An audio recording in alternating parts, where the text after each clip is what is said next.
विद्यार्थियों कक्षा 10वीं में एक बहुत ही महत्वपूर्ण प्रमेय के आधारभूत अनुपातिकता प्रमेय या इसको थेल्स प्रमेय के नाम से भी जाना जाता है। इस प्रमेय के अनुसार हमको ये सिद्ध करना है। इसका कथन है कि यदि किसी त्रिभुज की एक भुजा के समांतर अन्य दो भुजाओं को भिन्न भिन्न बिंदुओं पर प्रच्छेद करने के लिए एक रेखा खींची जाए तो ये अन्य दो भुजाओं को एक ही अनुपात में विभाजित हो जाती है या प्रभाजित करती है। तो जैसे त्रिभुज ABC है, इसमें एक D जो है भुजा BC के समांतर एक हमने इसको D को खींचा है तो ये AB को और AC को समान अनुपात में अर्थात AD बटे DB बराबर AE बटे EC हमको ये सिद्ध करना है। तो ये थेल्स प्रमेय का कथन है। अब इसको हम दिया गया है, हमारे पास क्या क्या दिया गया है। तो त्रिभुज ABC में D ये जो है इसके समांतर है, D समांतर BC है। AB और AC को क्रमशः D और E पर काटती है। तो ये जो D है AB को D बिंदु पर और AC को E बिंदु पर काटती है, ये हमारे पास दिया गया है। अब हमको जो सिद्ध करना है कि AD बटे DB बराबर AE बटे AC। तो इसको सिद्ध करने के लिए हम एक रचना करेंगे। यहाँ की रचना में हम क्या करेंगे कि B और E को मिलाया, दूसरा C और D को मिलाया और फिर AB पर जो AB भुजा है इस पर एक EN एक लंब खींचा और AC भुजा पर DM एक लंब खींचा। इस प्रकार से हमने रचना के अंतर्गत इतनी चीज़ें की। इस प्रमेय को सिद्ध करने के लिए, इसे सिद्ध करने से पहले हमको दो तीन चीज़ों का ज्ञान होना चाहिए कि जैसे किसी भी एक त्रिभुज में, जैसे एक त्रिभुज ABC एक न्यूनकोण त्रिभुज है तो इसमें जो लंब होता है, जब हम त्रिभुज का क्षेत्रफल आधार बटे लंब आधार गुणित 1/2 आधार गुणित लंब लिखते हैं तो जो लंब होता है ये त्रिभुज ABC अगर न्यूनकोण त्रिभुज है तो इसमें इसका लंब जो होता है त्रिभुज के अंदर होता है।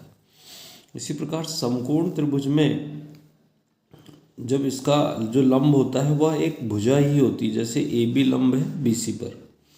परंतु जब त्रिभुज अधिक कोण होता है तो जैसे यहाँ एक त्रिभुज ABC अधिक कोण है, जो कि हमारे प्रमेय में हम हल करते समय एक अधिक कोण भी आता है, अधिक कोण त्रिभुज बनता है।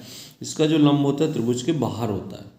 तो ये अधिक कोण त्रिभुज में जो बनने वाला लंब है वो त्रिभुज के बाहर होता है। ये हमको याद रखना है क्योंकि प्रमेय को जब हम सिद्ध करेंगे तो उसमें इस चीज़ का उपयोग करेंगे। इसी प्रकार दूसरी जो आवश्यक चीज़ हमको जो पता होना चाहिए कि जैसे AB और DC ये दोनों समांतर रेखा है तो इनके जैसे आधार AB है तो इस पर बनने वाले दो त्रिभुज ABC और दूसरा त्रिभुज ABD, इन दोनों का क्षेत्रफल बराबर होता है। तो हमको जो सिद्ध करना उस प्रमेय में, जैसे D समांतर BC के है तो D को अगर आधार लेते हैं तो त्रिभुज BDE का क्षेत्रफल और त्रिभुज CED का क्षेत्रफल, ये दोनों क्षेत्रफल समान होंगे। और तीसरी चीज़ कि त्रिभुज का क्षेत्रफल बराबर जो सूत्र होता है 1/2 आधार गुणित ऊंचाई। तो ये अगर हमको स्पष्ट रहेगा, इनके बारे में जानकारी रहेगी तो हम प्रमेय को समझने में आसानी से समझकर और इसको हल कर सकते हैं। अब हम प्रमेय का जो इसको सिद्ध करेंगे तो इसके लिए हम देखें कि ये जो त्रिभुज बना हुआ है तो इसमें त्रिभुज ADE, इसका जो लंब है EN होगा और इसी भुजा AB भुजा पर जब आधार हम DB को आधार लेंगे तो ऐसी स्थिति में इसका जो लंब होगा वह EN होगा। तो ये जो त्रिभुज BDE है ये अधिक कोण त्रिभुज है और अधिक कोण त्रिभुज में इसका जो लंब होगा या शीर्ष लंब क्या होगा, त्रिभुज के बाहर होगा। तो ये हमको ज्ञान होना चाहिए। इसी प्रकार त्रिभुज CED का जो क्षेत्रफल निकालेंगे तो इसमें CE भुजा आधार होगी और इसका लंब क्या कहलाएगा, शीर्ष लंब DM होगा। और ये दोनों त्रिभुज, इनका क्षेत्रफल कैसे होगा, समान होगा। तो जो हमने इसके पहले समझे हैं। अब देखें हम उत्पत्ति में हम लिखेंगे कि हम जानते हैं कि त्रिभुज का क्षेत्रफल बराबर होता है 1/2 आधार गुणित ऊंचाई। तो यहाँ त्रिभुज AD का क्षेत्रफल, तो जब हम त्रिभुज ADE लेंगे तो इसका क्षेत्रफल 1/2 आधार क्या हो जाएगा AD गुणित ऊंचाई क्या हो जाएगी EN। तो इसका क्षेत्रफल हमने लिखा 1/2 गुणित AD गुणित EN। तो ये 1/2 आधार गुणित लंब। इसी प्रकार हम देखें त्रिभुज BDE का क्षेत्रफल 1/2 आधार हो जाएगा BD और गुणित लंब हो गया EN। तो यहाँ लंब दोनों में समान आएगा।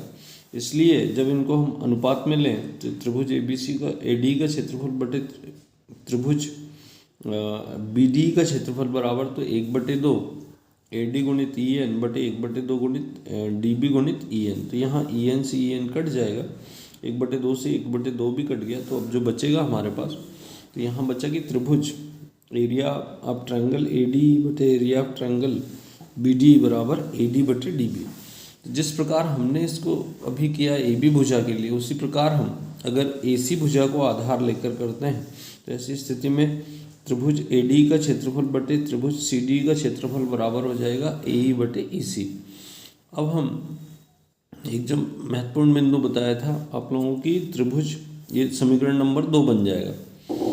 त्रिभुज DB और त्रिभुज DEC का एक ही आधार पर और एक ही आधार DE पर स्थित है और DE समांतर BC के इसके बीच में स्थित है, इसलिए दोनों त्रिभुजों का क्षेत्रफल क्या होगा, समान होगा। तो इसलिए त्रिभुज DBE का क्षेत्रफल बराबर हो जाएगा त्रिभुज ECD या CED, हम किसी भी क्रम में बोल सकते हैं, तो दोनों का क्षेत्रफल समान। तो ये समीकरण नंबर 3 से क्या होगा कि समीकरण नंबर 1 और 2 के जो बायां पक्ष है, समीकरण 1 में BD लिखा था नीचे यहाँ और नीचे CD लिखा है, ये दोनों का क्षेत्रफल समान है। किसमें लिखा हमने, समीकरण नंबर 3 में लिखा है कि ये दोनों बराबर है।